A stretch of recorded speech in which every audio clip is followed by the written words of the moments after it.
Home chef recipes తెలుగులో ఈజీగా టేస్టీగా క్యారమెల్ బ్రెడ్ పాప్కార్న్ తయారు చేసుకోవడం కోసం 4 లేదా 6 మనకు కావాల్సినన్ని మిల్క్ బ్రెడ్ పీసెస్ తీసుకుని అలాగే అయినా దోశల పెనం పైన డ్రై రోస్ట్ చేసుకోవచ్చు.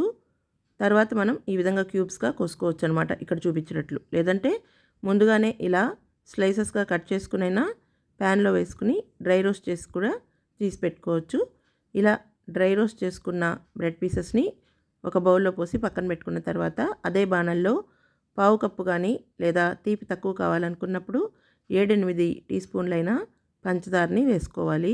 ఈ పంచదారకు బదులు మనం బ్రౌన్ షుగర్ కానీ లేదంటే మిశ్రీ కానీ పొడి చేసుకుని వేసుకోవాలి. ఇందులో పావు కప్పు లేదా 2 టేబుల్ స్పూన్లైన వాటర్ వేసుకుని ఈ మొత్తం పంచదార అంతా కరిగిపోయేంత వరకు కలుపుకున్న తర్వాత అందులోనే 2 టేబుల్ స్పూన్లు నెయ్యి కానీ లేక బటర్ కానీ వేసుకుని మెల్ట్ అయిపోయి బాగా నురగ వచ్చేటట్లుగా కరిగించుకున్న తర్వాత కొద్ది కొద్దిగా కలర్ చేంజ్ అవ్వటం మనకు కనిపిస్తుంది.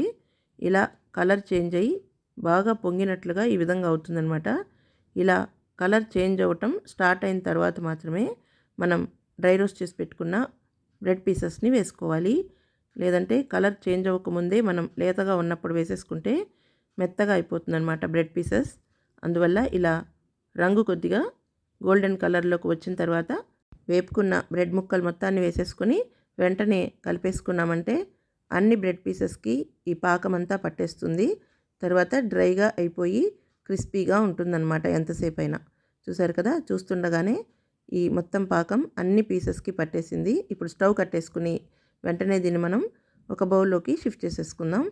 ఇదప్పుడు మనకు మెత్తబడకుండా క్రిస్పీగా పాప్కార్న్ లాగా ఉంటుంది. దీన్ని ఈవినింగ్ స్నాక్గా పిల్లలకి తినడానికి చాలా బాగుంటుంది. ఈ రెసిపీ మీరు తయారు చేసి చూసి ఎలా వచ్చిందో కామెంట్ చేయండి. నచ్చితే కనుక మీ ఫ్రెండ్స్కి రిలేటివ్స్కి షేర్ చేయండి, లైక్ చేయండి. మరిన్ని ఈజీగా టేస్టీగా ఉండే వంటల కోసం మా హోమ్ చెఫ్ రెసిపీస్ తెలుగు ఛానల్ని సబ్స్క్రైబ్ చేసుకోండి.